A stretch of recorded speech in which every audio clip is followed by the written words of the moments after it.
2부에서는 주로 과세의 공정성을 다룹니다. 4장이나 되는데 이것도 간단하게 설명을 하겠습니다. 과세의 공정성을 다루면서 4장, 5장은 주로 수평적 형평성. 그러니까 이제 세금을 통해서 빈부격차를 없애기 위해서 어떻게 하냐. 부자에게 많이 걷고 가난한 사람에게 조금 걷어야 될 거 아니냐. 어떤 게 공정한 세금이냐. 뭐 그런 문제를 다루는 게 수직적 형평성이라고 하는 것이고, 수평적 형평성이라는 것은 뭐냐면, 수평적인데 남녀 차별하지 마라. 외국인이라고 차별하지 마라. 뭐 이런 거 있잖아요.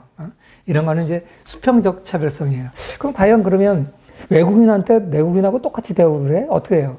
외국인도 내국인하고 똑같이 세금 내는 게 맞습니까? 사람마다 생각이 좀 다를 수 있거든요. 그래서 이제 그런 이슈를 후반부에서 다루고 있습니다. 첫 번째 먼저 수직적 공평성에 대해서 얘기를 한다. 그럼 공평하게 세금을 안 걷으면 반란이 일어난다 이거예요.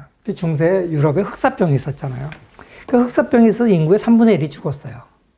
그래서 인구의 3분의 1이 죽고 나니까 인두세 거둘 게 세원이 3분의 1 날라갔잖아요. 근데 남아 살아있는 사람한테 세금을 더 걷는 수밖에 없어요. 그게 심하게 세금을 걷더니 와트 타일러 난이 났다. 그 반란자를 런던 다리 위에 모가지를 걸어놔가지고 끔찍한 뭐 이렇게 설명을 하는 거예요. 그래서 세금을 똑바로 안 걷으면, 공평하게 안 걷으면 반란이 일어난다. 이러면서 이제 그러면 도대체 어떻게 걷는 것이 공정한 세금이냐. 그래서 이제 혼자 개인은 능력이 있는지 없는지 잘 모르니까 공동체한테 책임을 지워요. 우리나라도 그런 거 많이 있었잖아요. 대동법 같은 거. 공동체한테 매기기도 하고. 그 다음에 세금을 내보니까 세금을 주인한테 부과했더니 결국 주인이 다른 사람한테 세금을 전가시켜버려요. 세금의 귀착 문제가 생기고. 그래서 이런 것들을 이제 여기서 다루고 있는데요. 사실 세금은 조선시대도 심했죠. 이 책에는 한국 얘기가 너무 없어서 제가 간을 맞춘다 그럴까? 제가 만약에 이런 책을 썼다 그러면 저는 한국사를 좀 넣었을 거 아니에요. 그래서 이제 조선시대 그 세금 얘기를 좀 하려고 그래요. 정약용이 애절양이라는 시를 1802년에 발표하는데 이거 들어보셨어요? 아, 그럼 넘어갈게요. 누가 와서 강의했나요, 이거? 아, 그랬구나. 그럼 넘어갈게요. 그러면 이제 이건 넘어가도 될 것 같고. 공정한 세금이란 게 뭐냐? 아까 그거를 이제 너무 과한 세금 때문에 생기는 문제였고, 이제는 공정한 세금이 뭘까? 이 책에는 농부가 왜 해군 비용을 내야 되냐? 뭐 이런 예를 들어요. 근데 우리는 와닿지 않아요, 그렇죠? 해군세라는 게 별로 없었으니까. 그런데 우리한테 와닿는 세금 문제는요, 자녀가 없는데 교육세를 내야 될까? 뭐 이런 거. 그죠? 난 독신인데 평생 난 결혼 안 했는데 왜 내가 교육세를 내가 왜 내? 사실 이건 밀턴 프리드만이 제기했던 문제예요. 그래서 이제 미국에서도 논란이 됐거든요. 근데 그 결론이 뭐냐면, 문명사회를 지탱하기 위해서 우리가 모두 다 세금을 내야 된다. 이제 여기 이 책에서 이제 이렇게 얘기하고 있는데, 밀턴 프리드만의 교육세 얘기를 좀 하면요. 사실 밀턴 프리드만 같은 자유주의자들은, 야, 세금 내서 혜택 볼 사람들이 세금 내야지. 세금 혜택도 안 보는 사람은 왜 내냐. 예를 들어서, 도로 통행세. 경부고속도로 통행세 내야 돼요, 말아야 돼요. 거기에 대해서 반발이 많아요. 미국은 프리웨이라 그러잖아요. 그 프리웨이가 뭐예요? 공짜 도로라는 뜻이에요. 미국의 하이웨이는 돈 내는 도로가 별로 없어요. 근데 우리나라는 고속도로 다 돈 내잖아요. 그러니까 거기에 대해서 이제 아기를 할 때 당연히 내야지, 네가 이용하잖아. 그러니까 건설비의 일부라도 네가 내야지. 그게 이제 혜택 받는 사람이 세금을 낸다는 거예요. 근데 프리웨이를 주장하는 사람들은 뭐겠어요? 물류 비용이 많이 들고 경제 전체에 나쁜 영향을 미치고 뭐 이런 논리를 피죠. 교육세도 똑같아요. 자녀를 낳는 게 사회에 기여하는 게 얼마나 큰데, 솔직히 자녀를 낳으면 나라에 애국하는 거라는 거예요. 그 나라에서 요새 애 낳으면 막 1억씩 준다 그러는데 1억까지도 커버가 안 된다는 거예요. 그 자녀 키우는데 비용도 얼마나 들며, 그 자녀 키우느라고 직장도 제대로 못 다니고, 그 다음에 걔가 결혼해서 애프터 서비스까지 해야 되고, 뭐 자녀 하나 놓는데 돈은 얼마나 드는데 부모한테 다 내라 그러면 안 된다. 왜? 그 자녀가 나중에 커서 사회에 생산활동을 하고 사회에 내는 기여가 얼마나 크냐. 그러니까 당연히 자녀 양육비 중에 일부인 교육세는 나라에서 내줘야 된다. 이런 논리인 거예요. 그러니까 혜택 받은 자가 세금을 내야 한다. 저건 일견 맞아 보이는데 안 그렇다는 거죠. 그래서 여기에 대해서 찬반 논쟁이 많다는 겁니다. 또 한 가지 논쟁은 뭐냐면 그 특정 세금 수입을 특정 용도에 배정해야 된다라고 주장하는 사람들이 예를 들어서 우리나라도 이제 주택 그 세가 지방세잖아요. 미국은 어떻게 되냐면요. 철저하게 지방세예요. 주택세를 내면은 그 카운티, 그 주에, 그 시에서만 써야 돼요. 그리고 그 시에서 뭐에 쓰냐면 반드시 교육용으로 쓰게 돼 있어요. 그러니까 미국은 어떤 일이 있냐면 집값 비싼 동네는 집세가 많이 나와요. 주택 보유세가 많이 나와요. 그러니까 세수가 충분하니까 교육 투자를 많이 해요. 그러니까 학교가 좋아지니까 부자들 또 이사 와요. 그 선순환이 일어나서 미국은 부자 동네일수록 집값이 비싸지고 학교도 좋아지고 이 선순환이 일어나요. 근데 우리나라는 교육, 교부금이라 그래가지고 그 나라에서 국세를 걷어서 나눠주거든요. 그러니까 그 지방세는 차지하는 비중이 얼마 크지도 않아요. 그러니까 과연 이제 우리가 교육세 같은 거를 갖다가 전국으로 이렇게 걷어서 나눠주는 게 맞냐. 우리는 이제 세수 목적보다는 나라 전체를 보고 이제 세금을 쓰잖아요. 그러니까 이제 논란이 있는 거예요. 특정 세금 수입을 특정 용도에 배정해야 되느냐, 여기에 대해서 찬반 양론이 있는 거죠. 그 다음에 이제 능력만큼 세금을 걷어야 된다는 건 모르는 사람이 없죠. 이건 다 당연한 거예요. 그런데 문제가 뭐냐면, 그럼 납세 능력을 어떻게 판단하냐. 이런 문제가 생기는 거죠. 요새같이 투명한 사회도 그런데 옛날에는 오죽했겠습니까? 납세 능력을 판단하기 위해서 여러 가지 이제 편법들이 쓰였는데, 예를 들어 신분과세. 신분이 높은 사람 세금 많이 들어. 아무래도 부자일 테니까. 옛날에는 그게 맞았죠. 그리고 이제 공동초별 과세 아까도 얘기했지만. 그 다음에 옛날에 영국 같은 경우에 모자가 부의 상징이었어요. 모자가 굉장히 비쌌고, 영국 신사들이 쓰는 그 직강모, 거기에 따라서 이제 세금을 거두기도 했고. 그 나중에 이제 영국 사람은 가발도 좋아하잖아요. 가발에다가 세금도 거두고. 이게 이제 그 사람의 부를 평가하는 하나의 기준이었어요. 그래서 거기다 세금을, 이게 이제 발전을 해서 사치품세. 우리나라도 옛날에 왜 자동차 같은데 사치품세 붙어서 자동차세가 셌잖아요. 요새는 뭐 자동차를 사치라고 보는 사람은 없어요. 요새는 뭐 2000cc 이상만 뭐 사치세 하고 그러는데, 아무튼 이렇게 이제 그 사치품에다가 많이 배정한다는 소리는 부자들이 아무래도 사치품을 쓰니까. 근데 요새 월세 살면서도 포르쉐 모는 사람도 있어요. 그런 사람은 바보지. 세금만 많이 내고 폼 잡느라고. 그리고 이제 옛날에 이제 또 한 가지 재밌는 사례가 이 책에 나오는데, 도래통행세 얘기인데, 세금을 걷는데 정부가 이제 꼭 필요한 곳에 다리를 놔놓고, 그 다리를 이제 건너갈 때 세금을 걷으니까 가난한 사람들은 그 부담되는 거예요. 부자들이 그 뭐 껌값인데, 가난한 사람들은 그게 부담되는 거예요. 그래서 돌아가서 가는 너무 먼 거예요. 그게 막 원성이 높아지는 거예요.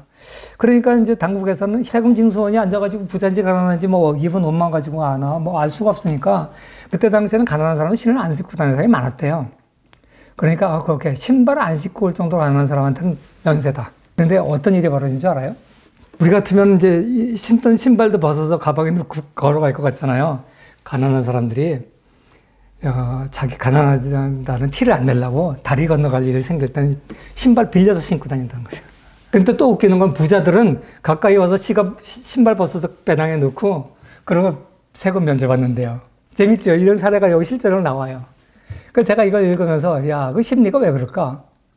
두 가지를 해석이 돼요. 첫 번째는 아이고 저러니까 가난해졌지. 아이고 저러니까 부자가 됐지. 저렇게 아끼니까. 이렇게 이걸 하나 이런 행태를 원인으로 볼 수도 있고요. 또 하나는 가난한 사람은 내가 가난하다고 알려지면 내가 차별 대우받고 자존심이 상하고, 그러니까 내가 가난하지 않은 척을 하려고 애를 쓰는 거예요. 반면에 부자는 내가 부자라는 거 알려지면 남을 좋을 게 하나도 없는 거야. 맨날 돈 빌려달라는 놈만 생기고, 그러니까 밥 사줘도 고마워하지도 않고, 그러니까 부자는 오히려 자기 부를 감추기 위해서 또 요거 한 푼이라도 아끼려고 신발을 집어넣는다는 거예요. 그리고 이제 부자냐 안 부자냐 구별하기 어려우니까 돈 많이 버는 의사, 변호사, 영업 이런 데는 이제 돈 많이 세금 매기고 뭐 이런 방법들이 있었다는 거죠. 5장에는 이제 수직 그거지만 소득세 관계를 얘기하고 있어요. 사실 전 세계적으로 이제 소득세가 이제 등장하게 되면서 정부가 안정적으로 세금을 거둘 수 있게 됩니다. 그전에는 관세밖에 없었어요. 왜냐하면 개별적으로 소득을 파악하기가 어려웠잖아요. 소득세라는 게 옛날에 없었고, 단지 이제 그 관세 같은 거는 무역할 때 뭐 한국만 딱 틀어주고 있으면 너 얼마 팔어? 그럼 거기에 대해서 얼마 세금 내게? 세금 걷기 쉽잖아요. 그러니까 관세가 이제 중요했는데 전쟁 같은 걸 하면서 세금 수요가 너무나 많아지니까 이제 소득세를 이제 고안을 했다는 것이죠. 그래서 이제 소득세라는 게 오늘날 굉장히 보편적인데 이 탄생하기까지 얼마나 많은 어려움이 있었느냐 그 얘기를 역사적으로 쭉 설명을 하고 있습니다. 그 다음에 6장에는 수평적 형평성에 대한 얘기죠. 부자 가난한 사람이 수직적이라고 그러면 수평적이라는 것은 그 외의 차별, 그러니까 남자 여자 차별, 성차별 이런 거는 이제 수평적 차별이라는 거예요.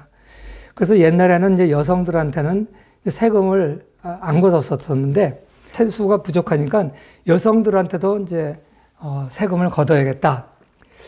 그래서 이제 상류층 여성한테만 세금을 걷었대요. 그래서 이제 여성한테 세금을 걷었다 그래서 유방세라고 이제 명칭을 붙은 거죠. 그러니까 여성들이 막 저항을 심해졌어요. 그걸 못하니까 생리대에다 세금을 생리 쓴 남자는 없잖아요. 그래서 이제 이거 성차별과 관련된 세금 문제 다루고 있고요. 그 다음에 이제 인종차별. 예를 들어서 노예들은 옛날에 세금이 없었죠. 그래서 조선시대 같은 경우에는요, 노비들은 세금을 안 냈어요. 그러니까 이제 양민들이 세금 냈고, 양반 세금 안 내고, 그러니까 중간에 있는 양민들만 세금을 냈잖아요. 그러니까 양민들 중에 자발적으로 노비가 되려고 하는 사람들이 생겨났다는 거예요. 그래서 우리 조선 세금사를 보면 이런 얘기가 많이 나와요. 근데 이제 외국에도 마찬가지고요. 그 다음에 이제 그 시민권이 있냐 없냐, 시민권 없는 사람한테 세금을 안 거두죠. 또 이제 수평적인 거라고 하면 종교가 다른 사람한테 세금 물리는 거. 예를 들어서 유태인들한테 세금 많이 물린다든지, 그 다음에 이제 이방인들한테 세금 많이 물린다든지, 다른 종교를 가진 사람한테 세금 많이 물리면 어떤 효과가 있냐면 개종을 하는 거예요. 개종. 이슬람교가 그랬거든요. 기독교인들 차별을 안 했는데 세금을 더 내게 했어요.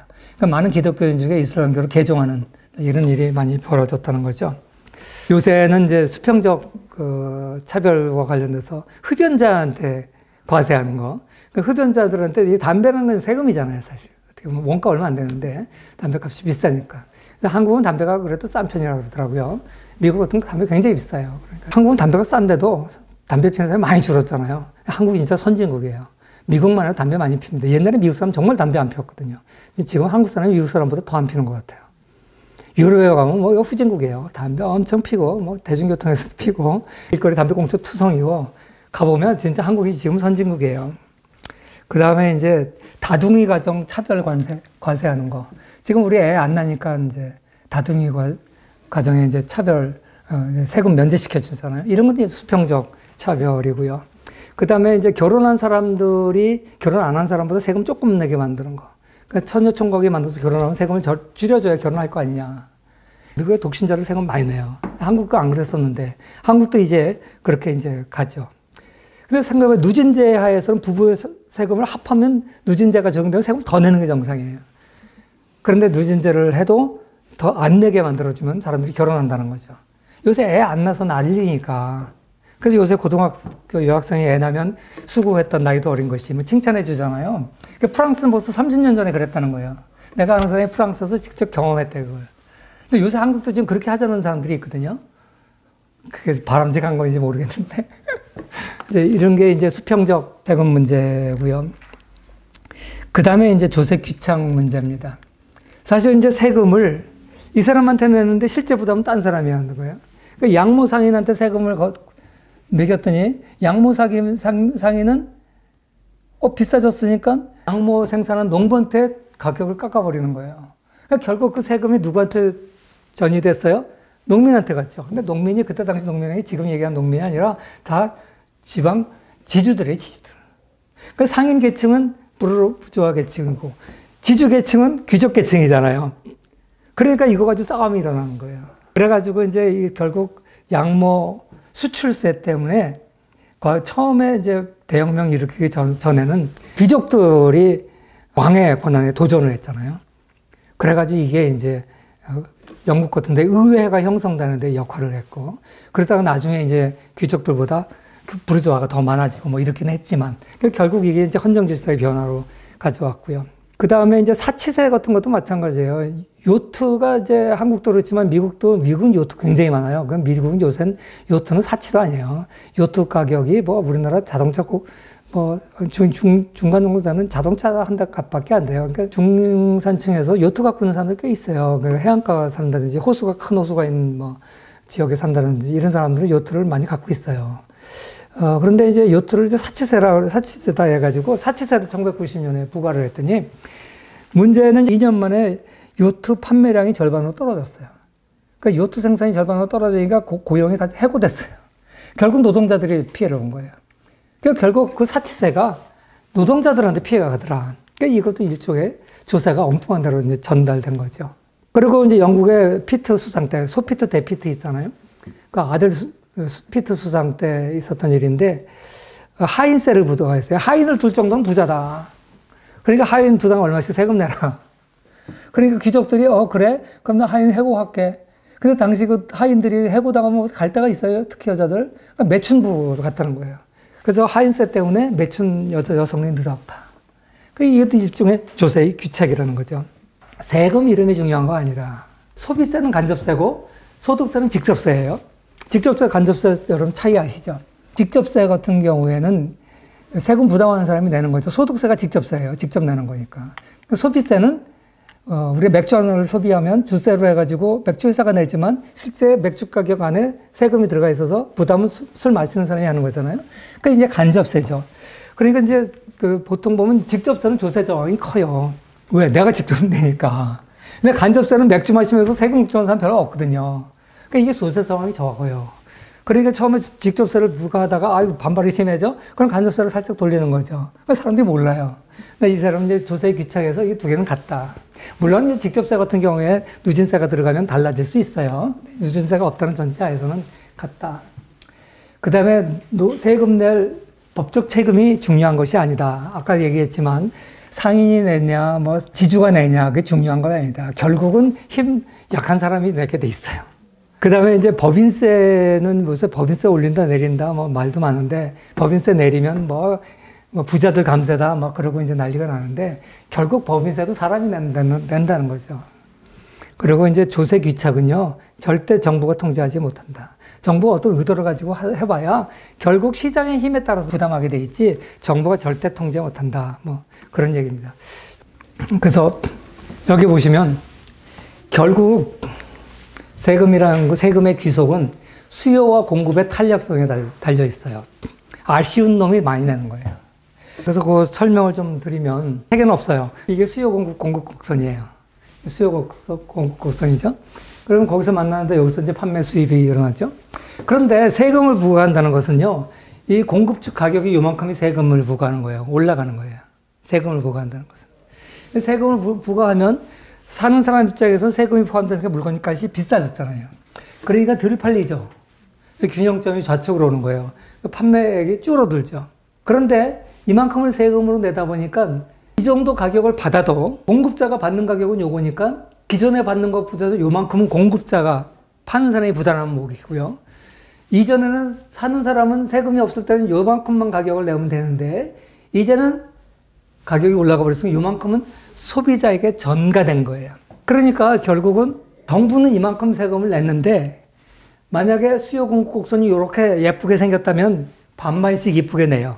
그런데 만약에 기울기가 달라서 극단적인 예로 수요 곡선이 수직이라면 예를 들어서 아주 필수품 그런데 그 사회에 굉장히 부족해 쌀이 부족한 사회에서 쌀에 세금을 매기면 어떻게 되겠어요? 이만큼 세금을 올리면 아쉬운 사람이 내야죠. 그러니까 이게 다 소비자가 내는 거예요. 그래서 결국은 세금의 귀착이라는 것은 아쉬운 사람이 내게 돼 있다. 여기 우리 책에 이제 렌트라는 말이 많이 나와요. 그 렌트 그러면 우리가 이제 부동산 렌트 떠오르잖아요. 집 같은 거 이렇게 빌려주면 또 토지 빌려주면 내는 그걸 렌트라 그러잖아요. 근데 렌트는 두 가지가 의미가 있어요. 과거 농경사회에서 뭐 차액지대설, 리카도의 차액지대설 이런 고등학교 때 배워보셨죠. 근데 거기서 이제 나온 용어예요. 어차피 당시에는 농토가 모자라서 밀을 사람들이 수요를 해야 되는데 밀이 모자라요. 그런데 이제 농토를 넓히다 보면 비옥한 땅이 있고 덜 비옥한 땅이 있는데 이제 농토를 넓혀야 되니까 덜 비옥한 황무지를 개간해서 농사를 지어요.